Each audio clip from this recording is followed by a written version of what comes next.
No. I just don't know who you are. I don't know who you are. Identify yourself. What's your name? Sorry?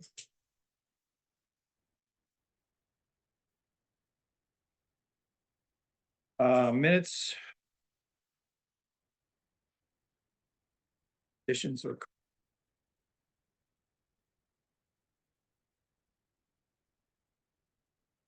Oops.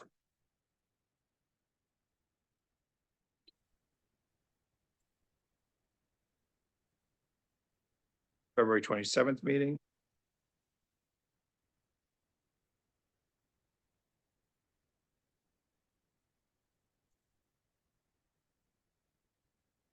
Chief, the report. Sure. Year-to-date budget. Overall, we're in good shape. 4%. So far, running a little high on the overtime. A couple of the overtimes. Overall, will be in here. Same with.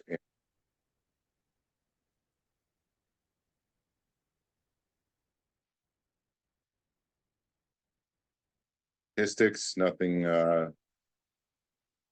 large changes in any date last year.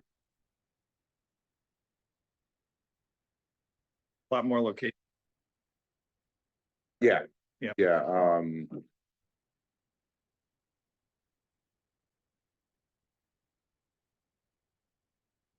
Most of those stem.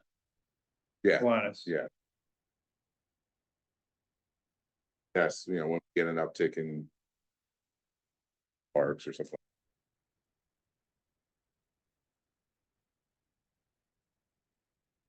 Another note, medical assist.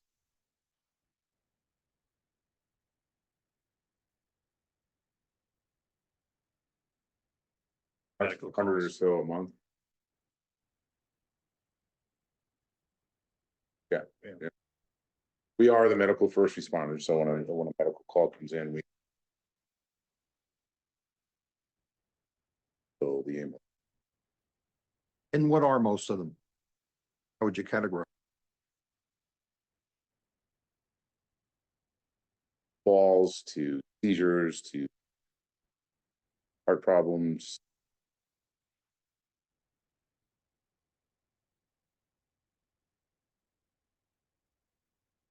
How do we go from 19 for the animal call? 2003 to 43, is there? No, those are year to date. You're looking at.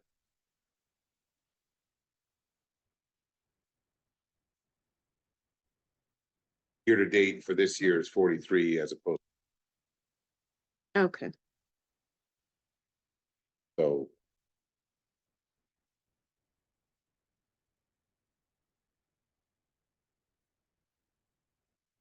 Stayed about the same.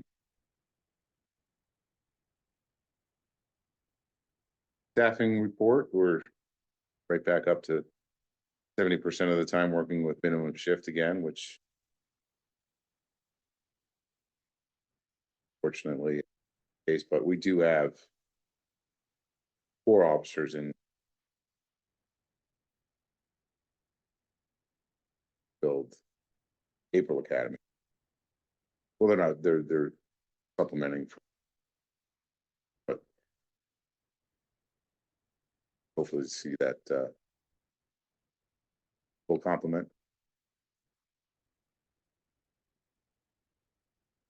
False alarm aging is actually, in pretty good shape. If you look at the overall outstanding amount, it's 16,000, but 13,000 of that is over 120 days, which is probably going to have to get written off at some point.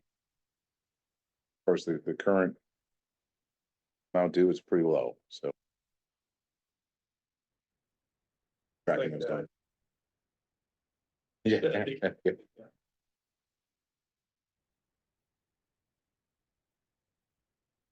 Extra duty aging is, Tiger's not on, is he? He is? Tiger, we're still showing, Tinker and Burns, Okay, even Eversource that are over hundred and 20 days. Tinker, Tinker, Burns. And Eversource was another one that are over hundred and 20 days. I mean, Tinker Okay. is 63,000 over 120 days. So we get on them. yeah, I'll get on them again. Yep, Tinker, Eversource, and Burns. Yes. Okay,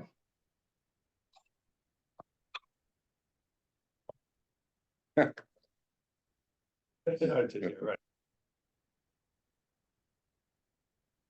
It for monthly reports. Commerce.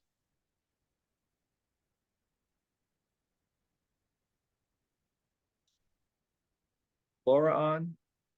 Laura Bud? I'm here. Here you are, Laura. Hello, Hello, how are you?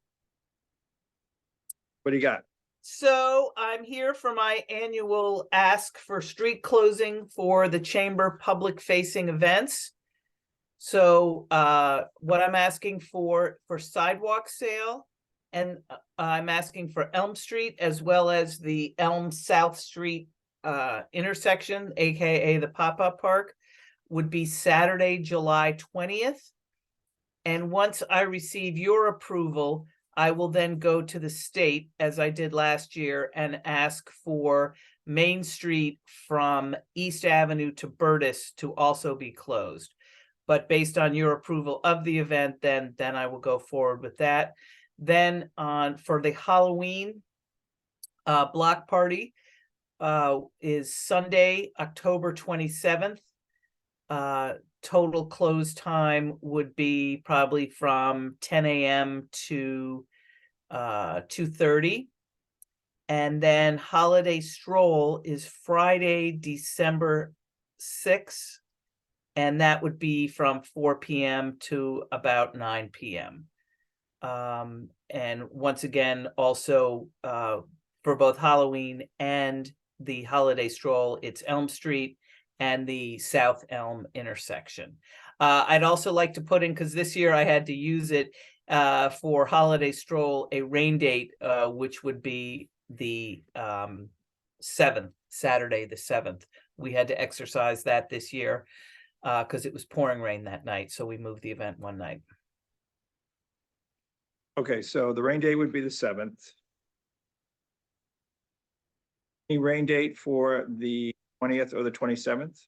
No, the Halloween, we got rained out this year. And it just, once Halloween's over, it's over. So we did not exercise that. And sidewalk sale, no, it's a rain or shine event. Question? Would you be closing Forest Street? Oh, yes. I'm sorry. Yes, for sidewalk sale, we close half of Forest Street, and we get police coverage to allow the residents in that condominium complex to come back in off of Locust. So we always book 3 officers for the event, and 1 is stationed permanently the whole day down on Forest Street. So yes, I forgot about Forest Street. That's the only day you use Forest Street. Correct. Stroll, you don't use. Okay. Those corrections.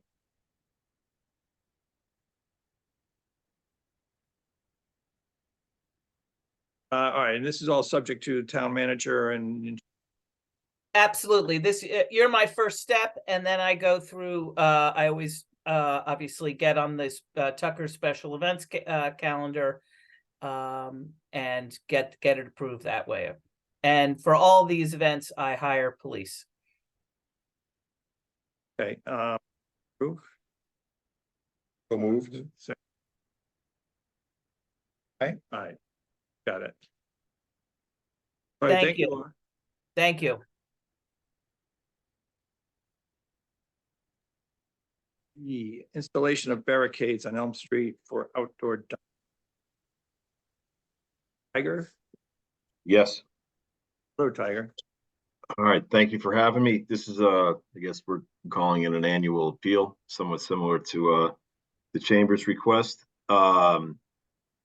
So this is again, we have the bump outs on the northern side. We are planning on, installing the permanent ones on the southern side once Eversource Electric is done with all of their work in the downtown or on Elm Street and Park Street. We'll come in and do that. But these are on the shoulders, I guess you would call east and west of the northern bump out, the area from say in front of Rosie's, and then the area from Soleil, from the Playhouse westward, past Chef Louis, similar to what we've done. And we blanketed this entire area during COVID with the white barricades, and then since we put in the bump outs for the sidewalk itself, we've been doing the two sides. I'll call them the two shoulders each season thereafter.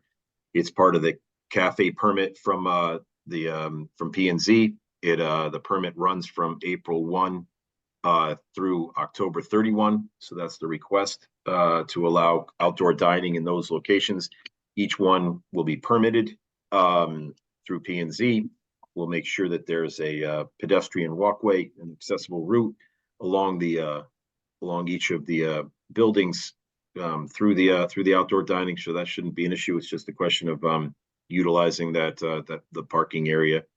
I have a PowerPoint if you'd like to see it, but it's in your memo, and it's duplicated from last year. The only difference is that we now have concrete barricades. They're planters, and we'll use those in lieu of the white barricades. And we've spoken to the Beautification League. They have the specifications for the planters and the size, and they will be planting them at our request. And we're allowing them their own license as to how they would like to see them planted. But I imagine that they will match the hanging baskets that they are so graciously nice to put out throughout town. So I think it'll be a nice cohesive look. Certainly be a nicer look than. Absolutely. The barricades, I'm sorry, the barriers, there's a picture in your memo, shows them they're kind of an off, they're a lighter gray, little textured feel to them. And then the entire top is a planter. And when our staff come by and water the baskets, we'll water the planters as well. So they should be well maintained throughout the season. And we think will be a nice add to the downtown. As an aside, what's the schedule for Eversource? As an aside, so it's an excellent question. Right now they're working on Park Street. They've got another couple of weeks on Park Street for the hard construction. And then the soft construction, I'll call it the soft construction, which is actually the transformer and everything on the inside, will go forward. The work on Elm Street, they did change over the transformers, and unfortunately, one of the transformers, while it was bank tested, it wasn't load tested. That's the standard, is to put it on a bank, test it, but not necessarily load test it. And when they switched it over, it failed. So they wound up having to then switch everyone back over again, and they're fixing that, installing a new transformer, and then they'll switch back over to the new transformers and take the old ones out. That should be done hopefully midsummer. And then we're looking to come in and do the hardscape on the southern side and then repave the entire road, including the decorative crosswalks, hopefully before the close of summer. The paving itself would be done at night. The decorative crosswalks would likely be done during the day, but the paving itself would be done at night. We paved Elm Street almost 10 years ago to the day, and we did it at night, and there was very few complaints. We milled it one day, paved it the next. There were very few complaints. Overall, we didn't disturb any of the businesses. So you would be doing that intersection of South and Elm. We just talk about that later, not some point. There's some discussion Sure. We can have it. We can. at another time, not. Yep.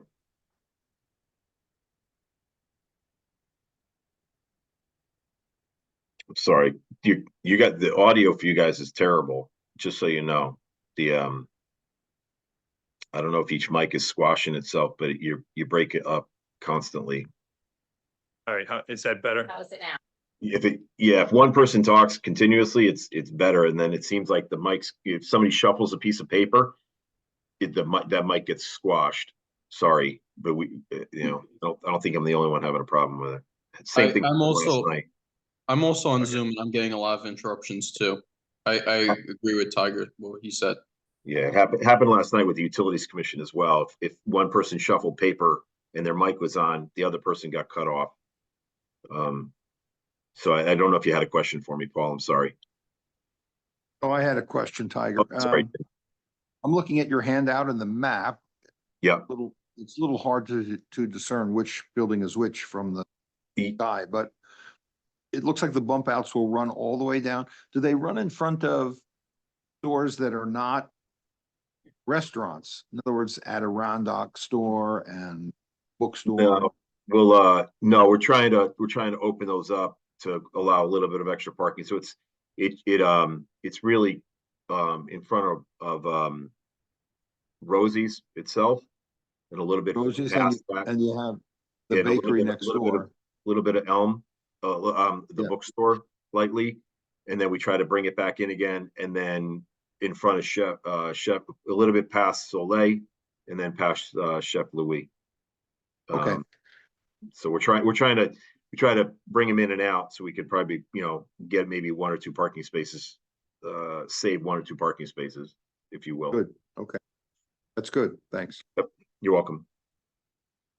Okay, and P and Z has passed this as well? Has- So P and Z has passed the outdoor dining approval. Yeah, the approval for, they've approved the outdoor dining, and they will approve use of the pavement area, the paved area, pending your approval. Yes.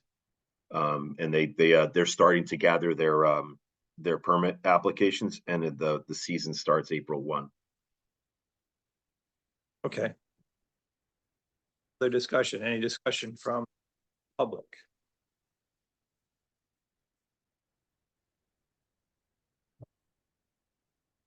The,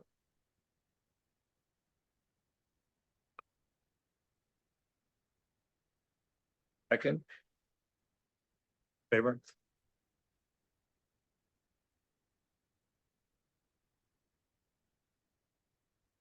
Capping and carburetors, Thank you. any change?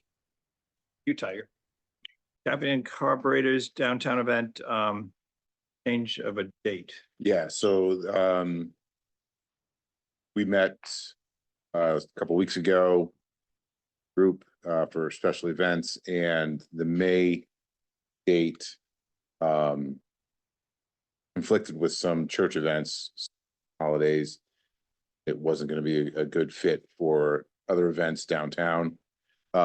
So we as a group looked at the calendar, and June 16th, which is Father's Day, was open. There were no other major events going on. And it seemed to be a good fit, and we all agreed that that would be a good change. Any other discussion on that? June 16th, yeah. To approve that change of. Favor? Aye. Item D, Kiwanis Park, what concerns? Hear from that.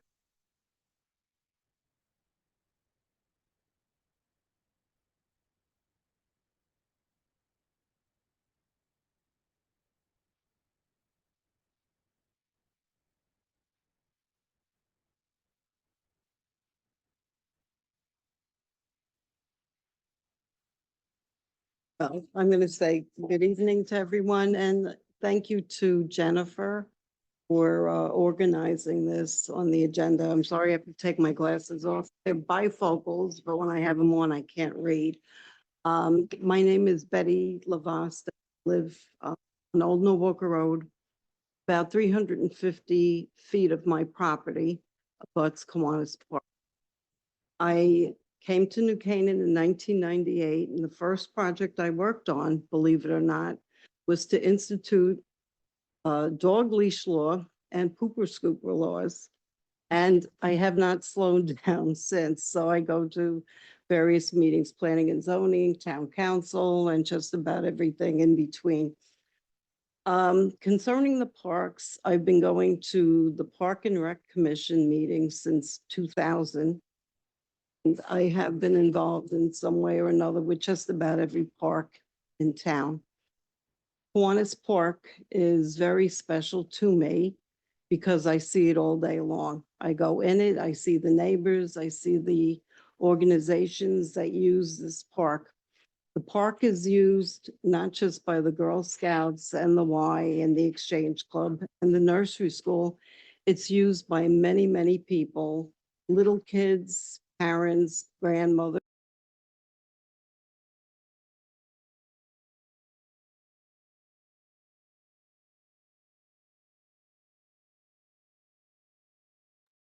Well, 79, YouTube, and people who are not here.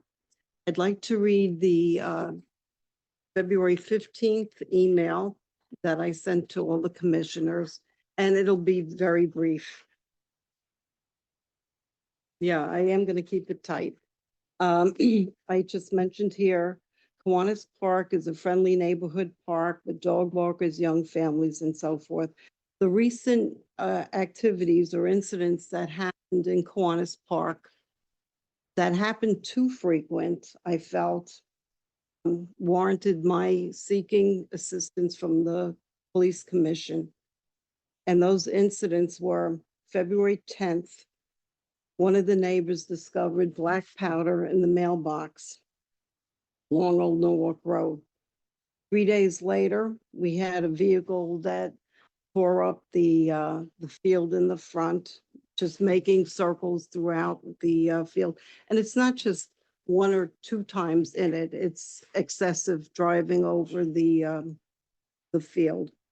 And then 2 days after that, the same incident happened again. So in a span of 5 days, we had 3 incidents in Kiwanis Park, which is unusual for something like that. So the question that I had, first of all, is maybe a year or two ago, there were cameras installed all around the pavilion, the beach pavilion down there. And I'd like to know if those cameras that look to be security cameras are active, and if so, are they monitored by the? So they are, and they're active 24/7? Yes, So in these incidents, I know not the one by the mailbox because the perimeter would be beyond that. Are you able to identify who these or when these vehicles came in and who or how they are? How, I mean, can you see, for example, the license plates as they turn throughout the park? the cameras aren't that specific. Sophisticated? Up and running now. They were down for a period of time. I spoke with the IT department yesterday and they confirmed that they are running and we have access to them. And I hope people on Zoom can hear me because the other important question I have with that are incidents that occur in Kiwanis Park, not in the front field, but in the back field. And that would be probably the area of the Girl Scout cabin, the area going back to the cabin that's used or the white building back there. Is that area covered under those security cameras?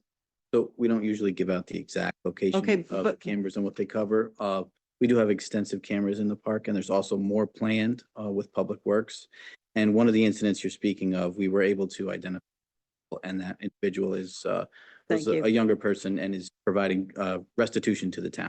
Well, if I could continue on that back portion of the park, my experience has been, there were at least 2 break-ins of the YMCA shed back there. In one instance, the contents were thrown into the pond. This is not recent, but you know, I reported it to the Y and the Y reported it to the police. So my first contact was the Y because I know them. One of those incidents happened when we still had the tenants living in the white building. So I'm thinking about 4 years ago, but not recent. Right, In- so there, we used to have a tenant there, Right. police officer or Right. somebody. That hasn't happened. No, not at all. In fact, probably 12 years ago, we had a permanent resident. The resident was a parks maintenance person, his wife, 2 children. So the police that were there, I believe, came after Officer Cogswell passed away in March of 2001. And about 2 years later, we had 2 officers in that park. So the incidents that happen now in the summer are, and I'll state it here in the meeting because it is important and it's not in my email.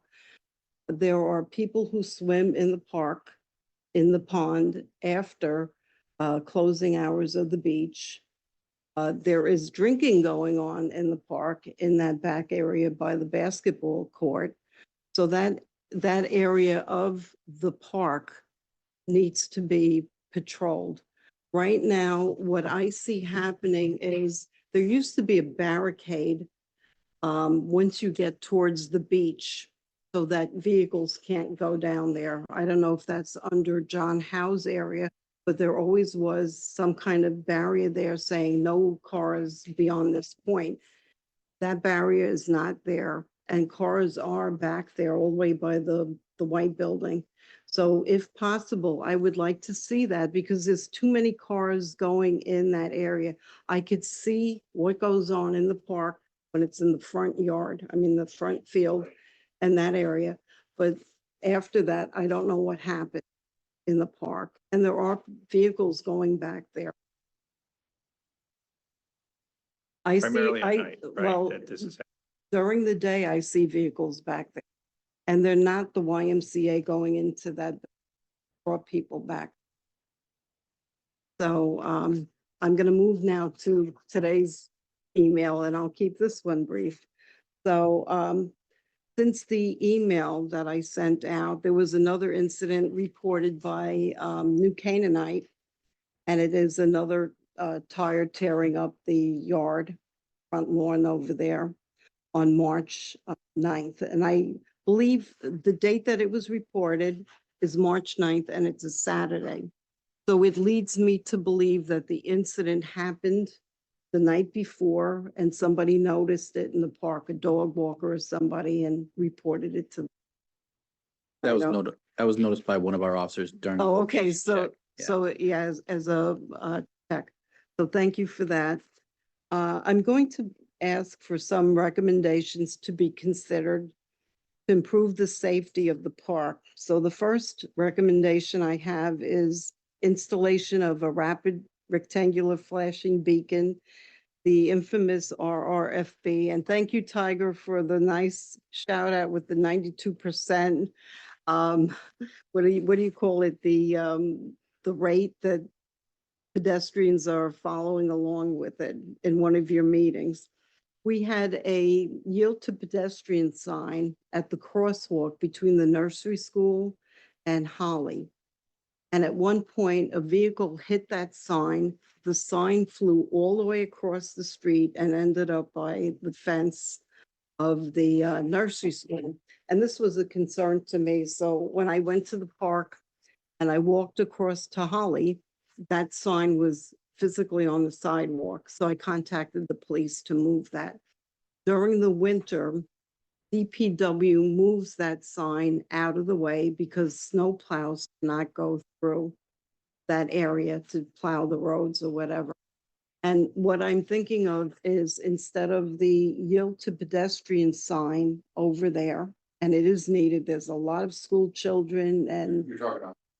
right, We've between, had several- Sorry, we've had several complaints, various people that live on Holly and, right, oh, I and, you know. know, for a long period of time. So we can definitely support that. We can work with Tiger on that. I'm so, Yeah. Oh, is Tiger still on? Tiger, thank you for what you did. Yeah, I'm still on, John. Yeah, Yeah, I don't know if you heard, we're talking about installing an RRFB at Kiwanis and Holly on Old Norwalk. Okay, the commission would just have to say yes to that request. We can bring back a more formal request, let us go out there and take a look, and then we can bring a more formal request back. Yeah, let's try to get that for next month's meeting, if not the one after. Okay, I'm very thrilled with that. And I think, Tiger, I think your people would be happy because that sign, the one that's currently there, is in the middle of the road. And when you have the two flashing signs, that eliminates the problem with the snow plows. So I believe thank you. that's also a bus stop too, that is That's right, for the historically Holly. problematic as right. well. So yeah, we'll definitely get on top of that. They're passing buses everywhere, but unfortunately, but it's also, I believe the kids get off on the Kiwanis side and come across Holly, so it is a situation there. Going across to get onto the school bus and whatnot, get to the bus stops. It is something that's used quite a bit, so we should pay. Tiger, so if you could bring West next month. And then I had my, okay, Paul. may I continue? Item number 2, I had asked for police patrolling the entire park, not just the field in the front, but to swing by the back of the park. If you do put the barricade up, Tiger, I think you know the barricade that, once you pass the entrance of the beach, there used to be a barricade there that said no cars permitted. And that slowed down or kept the cars out from that area in the back of the park, I think it used to be by the playground. right, near the Right by that little playground, fence. right, right. And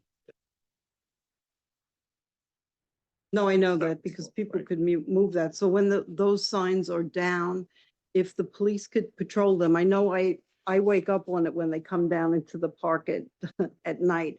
But they used to go all the way swinging back, and that's where kids are drinking, by the basketball court. So, so I appreciate that. I mean, that'll cut down on the kids that are coming there. I do catch, when I go walking in that area of the park, I always bring a garbage bag with me, and I'm picking up bottles and that kind of thing to clean up that area there, because it doesn't look good for people that come there with little kids. This next recommendation that I have, it comes to me from my experience working for volunteering 26 years with the Exchange Club. I do additional security work for that group because I love them so much. But one of the things that happened, there used to be a metal chain that went between 2 wooden poles where the driveway narrows in Kiwanis Park. It's just as you pass the nurseries. Officer Cogswell used to get up, and around 6 o'clock at night, when the Exchange Club had their sale, he used to secure the park. So no vehicles went down there. Subsequent to that, the park had to remain open because we had 2 different officers living in the park in between maybe 2003 and 2008 or whatever.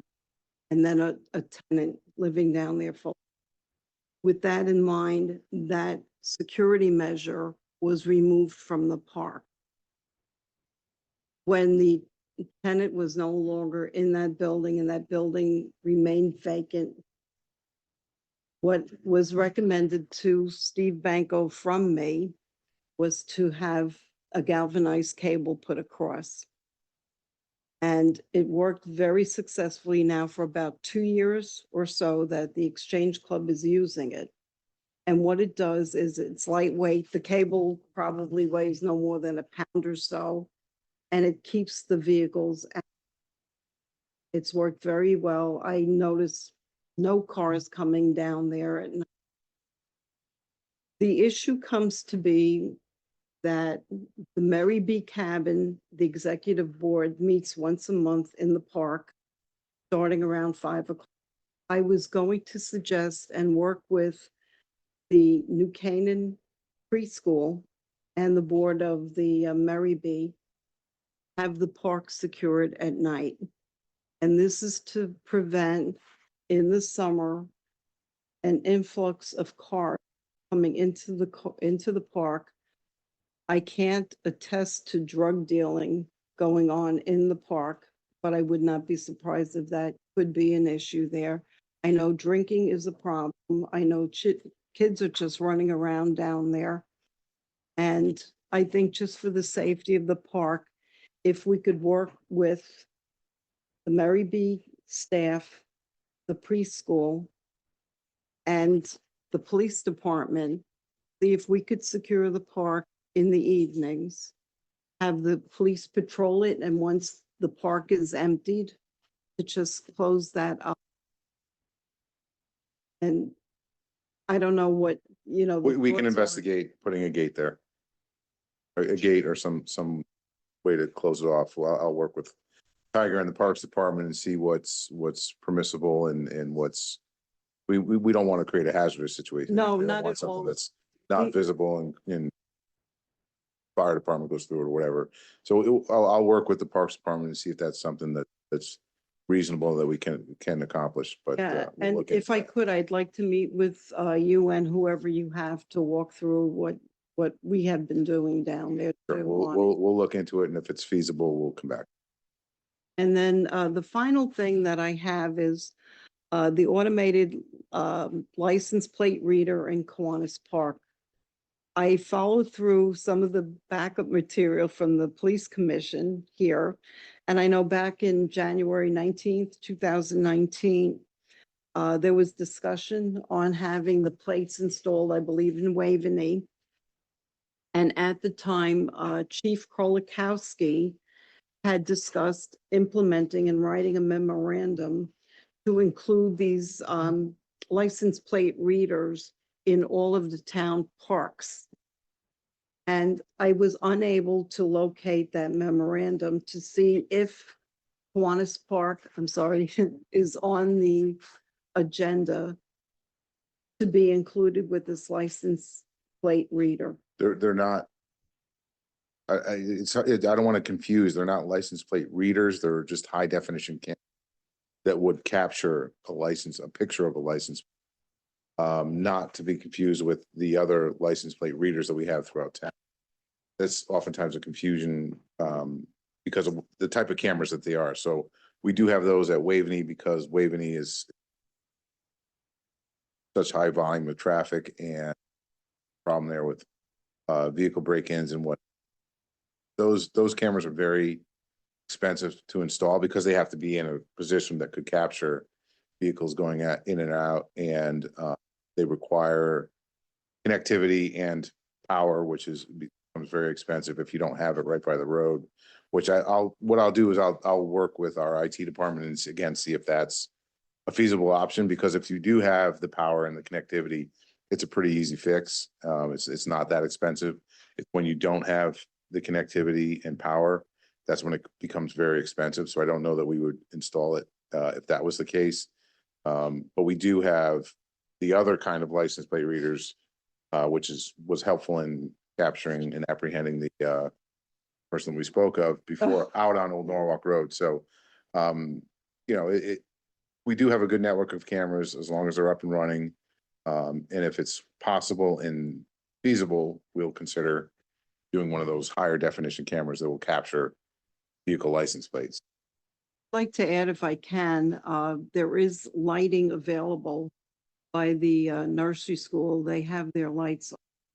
And I reached out to the executive director and I asked if he had outdoor cameras on that, if a vehicle went into the park and it wasn't captured on one of your cameras, that she could take a picture of it. And she said, no, all of her cameras were interior. I don't know if that's a location and connectivity there. Well, By the again, we'll have nursery to investigate it, being that it's a nursery school. There are probably some privacy concerns that we have to be Okay. aware of. So we'll look into it. I think that concludes what I have to say on Kiwanis Park. I thank you very much, and I look forward to, working with all of you on this because I have my 26 years or plus working in that park extensively, and I know many of the people there, many of the groups that use the park.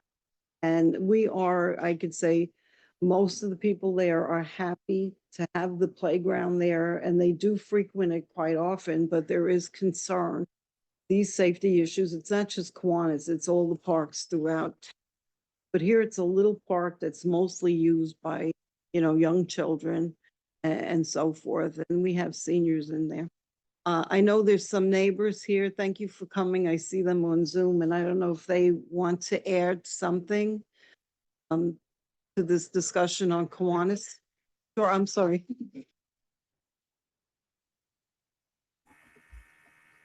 May I? Yeah, I would like to, as I mentioned, be included in this where possible. Throw some thoughts I have because I have, with the neighbors there and organization. Boom, we've got Laura Walbert in. Would you like to talk about? Yeah, come on up here. We switch seats? Yes, or- that would be helpful. Thank you. Okay, thank you very much, everyone, and Thank you. thank Patty. you neighbors for coming here And too. don't, neighbors, stay on. We'll get to you.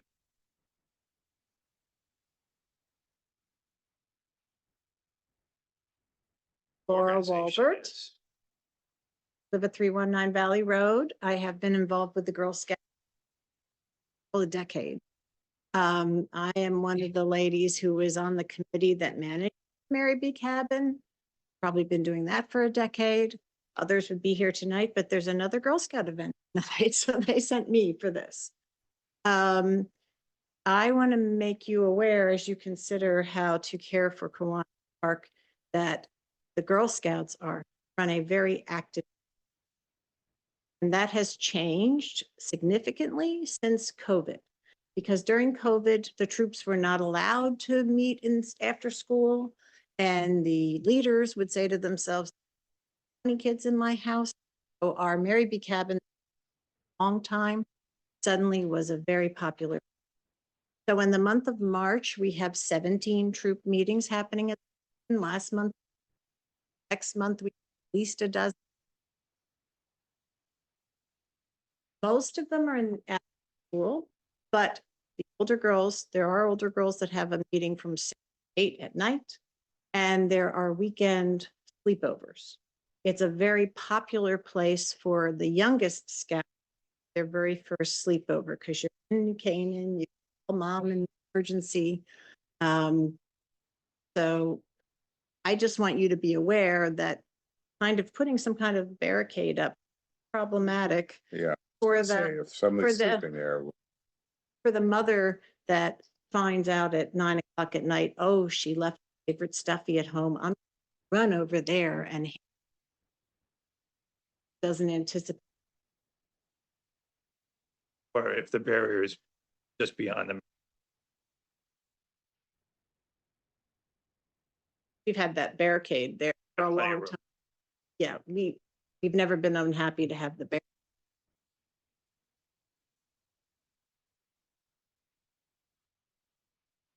Solve part of the, Because you will have, a lot of these older girls are still freshmen and they have somebody coming in and picking them up. is it well lit there? 8 o'clock at night or lit enough? It's light enough. We have at the forward and on the side to the fire circle. There's one that parking lot, playground. And I will say for the record, for the playground, I'm at the cabin all the time. There's always kids up. We wonder, utilized. Kids are in their 30s.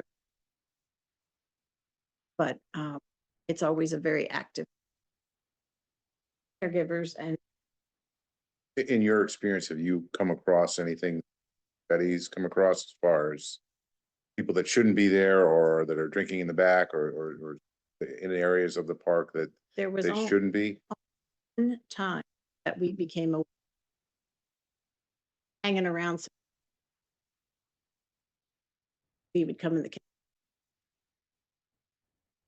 I'm assuming, you know, code. Every Girl Scout leader. So it wouldn't be so hard for somebody to get mom's code and get in the cab, smoke cigarette. One time that happened. We changed our. We have a combination. Not only in your cabin, but I'm just saying in the park in general, when leaving meetings in the evening, do you? see We people hanging haven't around? had. We're not in the cabin from mid-June until Labor Day, let's say. The Y takes the cab. And that becomes their. So we're really just there. The follow to Betty, when are these? Or is it mostly on a week? Is it during the week or is it? Yes.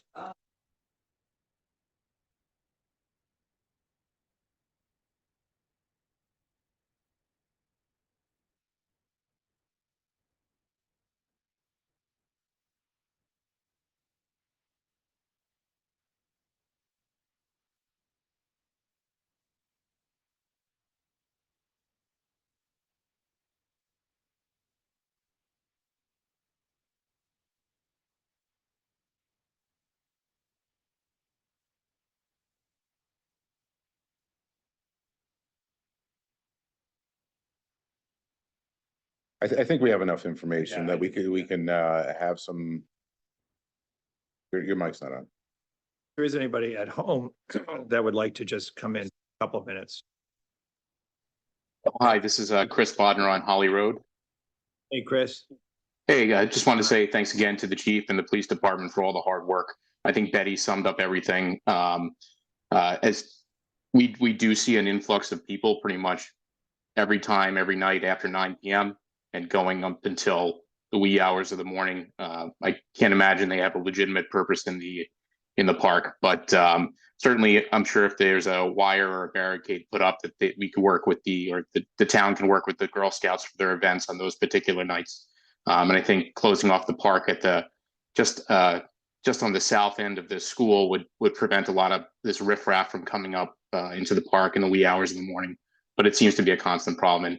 And thanks again for the flashing light. I think that's going to help us all a lot and increase the safety of our kids.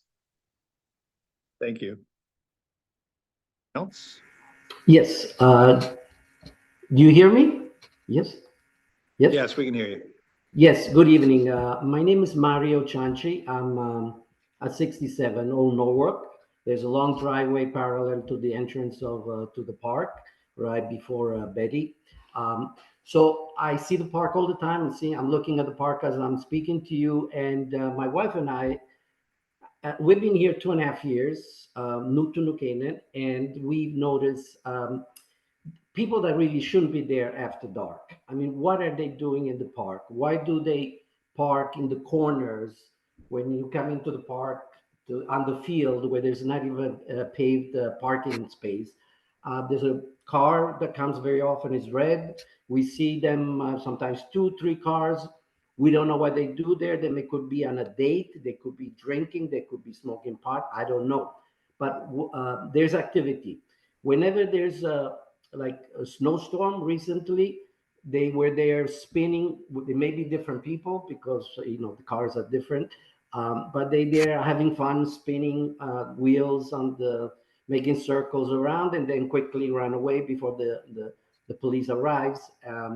So my suggestion, as Betty said, and I agree with Chris, is to close it. There's nobody should be there at 11, 12 midnight to, what is their business in the park? The park is very active, morning early, late in the afternoon. I see a lot of dog walkers coming in and out.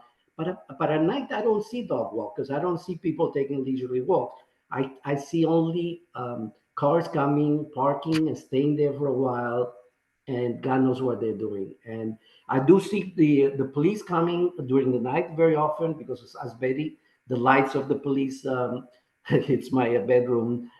So, we see their floodlights coming around, but they come when there's nobody there, unfortunately, most of the time. So that's just my point, but I thank you for listening to me. Thank you. Thank you. Anyone else? Okay, all right, let us come back to Parks and Rec. If I could just put a message out there as well. We are investigating as best we can. We've done 95 location checks since January park. So we are in the park a lot, as you said. But I would suggest when you think that there is somebody there that's not supposed to be there, please call us. And our officers will respond as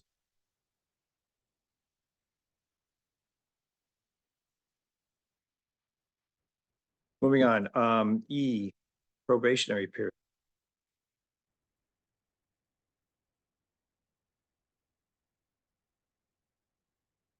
And has performed as expected, if not better. Yep. Probation.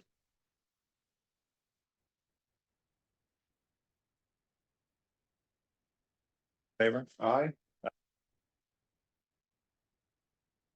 College course, request for office clerk.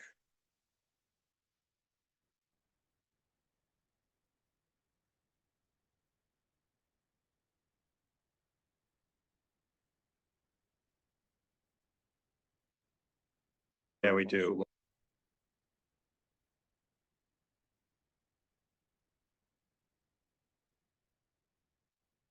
Emily Clark. Clark is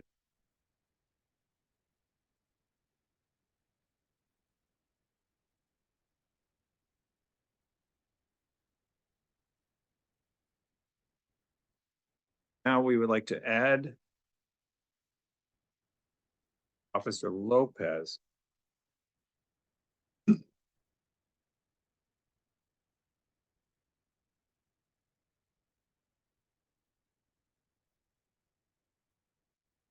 Also, while we're at off, changes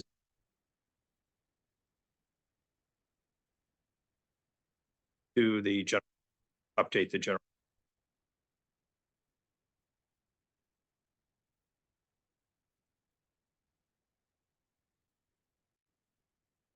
So we'll take it to Lopez. First, was in favor of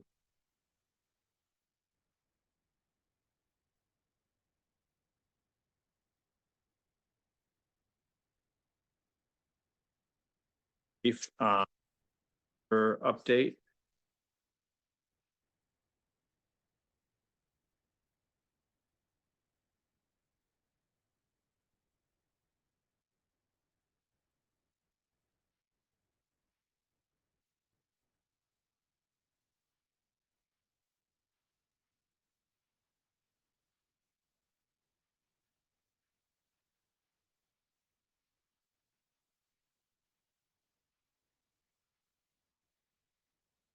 Substantive, but then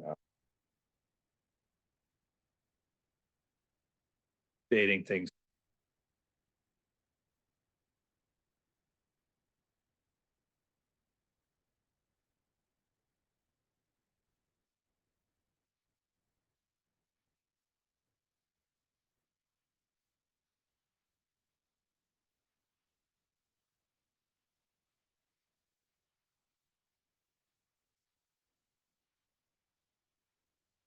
Building.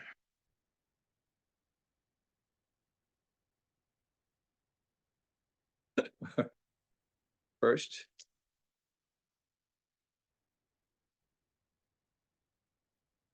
How's that going?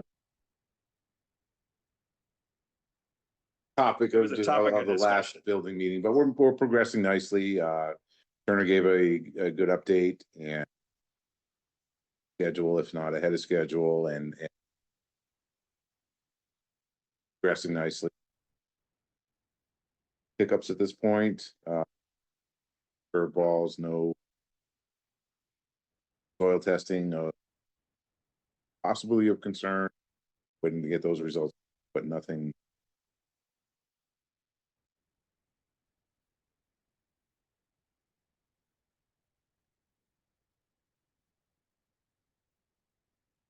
I've been phase through one. it. Yeah, I've been through it a couple times. I believe the cupola came down. He wants it on their house. Rotting and falling apart. New one will be.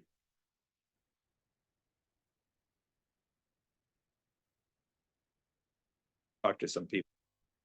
Florida.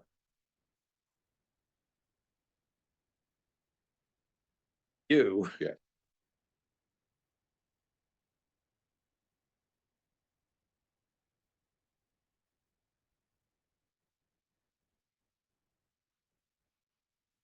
How much equipment do we need?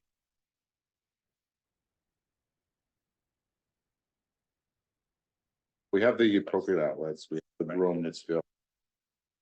Proper ceiling height and wall is gonna be sturdy, so we just need to make sure we don't have an empty.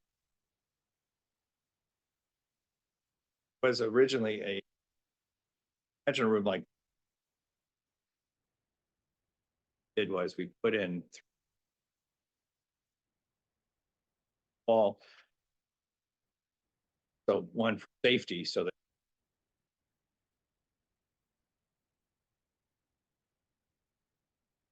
Open up the wall.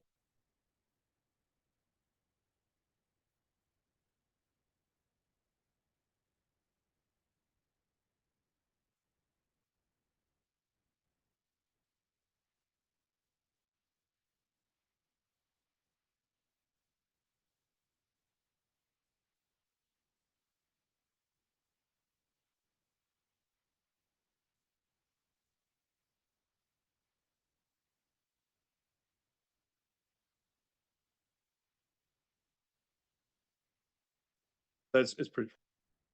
The training facility, want to do it just.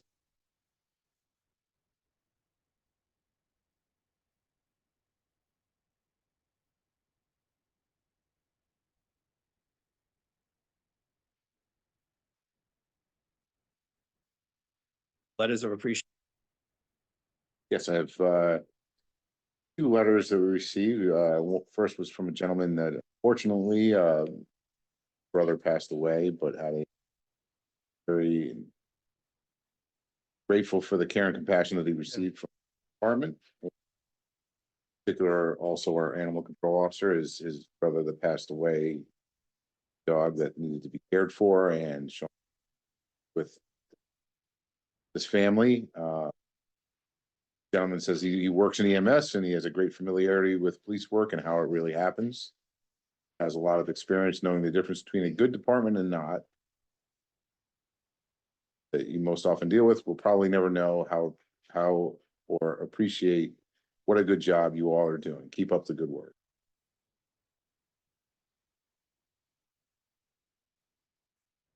Difficult situation. Second letter was from the town of Oxford, First Selectman,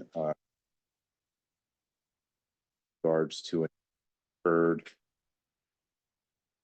8th, 2024, and area assisted with state police and Oxford Police Department using a potential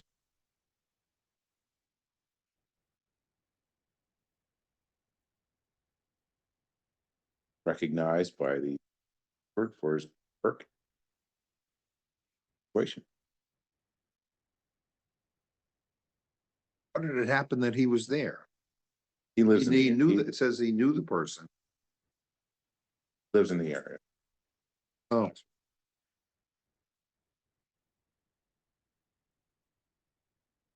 Great.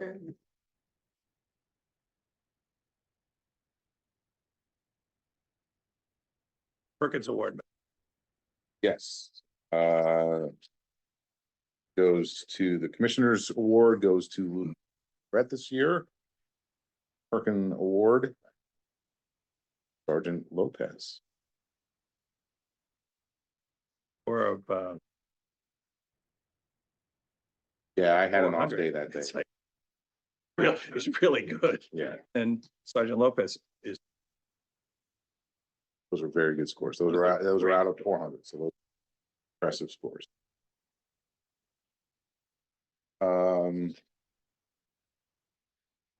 Insight. Yeah. Next concern. Our reporting standards for firearms and State's Attorney's Office. Look like new form. Follow, Yes. And also, I just want to mention that our K9 Apollo retired last week from service. On to bigger and better things. He's been adopted by Officer Emily Clark, so he enjoyed his retirement with Officer Clark. So for all that Apollo's been through, it's been a happy past 3 or 4 years, and hopefully joyful retirement for Apollo. And I'd also like to recognize what Officer Obando has to come into that situation under those circumstances, take over that position as dog handler. Apollo, the daunting task for any. The way that he's met that challenge, the information that we get from trainers that he interacts with, he's not only just met the standard, he's far exceeding, getting nothing but rave reviews by the people that conduct the training. He's becoming a very well-respected canine handler in the area, not just filling in the role as a substitute. Far exceeded our expectations. I wouldn't say that. I had high expectations of him. Done very, very well with this program. So on that note, we would like to have had him Reader identified a dog, and he's gotten to know the dog over the past couple of weeks. Be a good fit. The dog looks like it's going to be a good fit for the town, good fit with Officer Obando. So I would like to proposal to the first selectman for signing off on expenditures. We have plenty of money in the canine fund that's existing, and I've also budgeted for future years. Have the funding in place, so unless there's any objection, I'd like the first selectman, we don't necessarily need to vote on it, but if you had any concerns or objections of that, I just want to notify you as the commission before I presented it.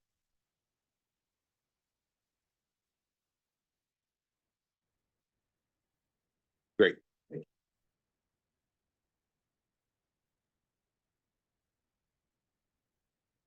He has, both in town and out of town. He's found people that were health crises, helped up some other agencies. Done very good for us. Never thought we would get out.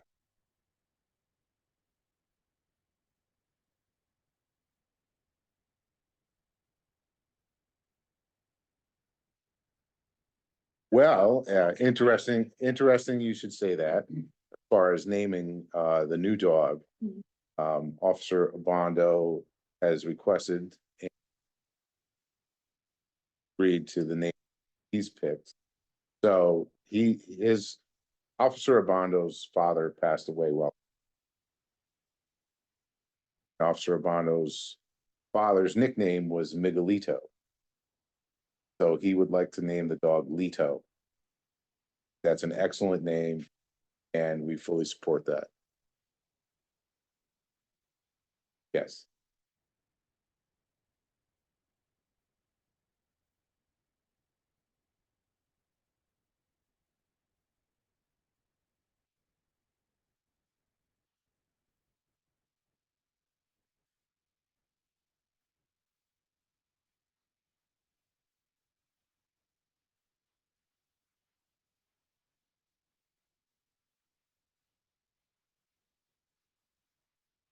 Yeah. Yep. Okay, thank you very much. Thank you. Good night. Good night.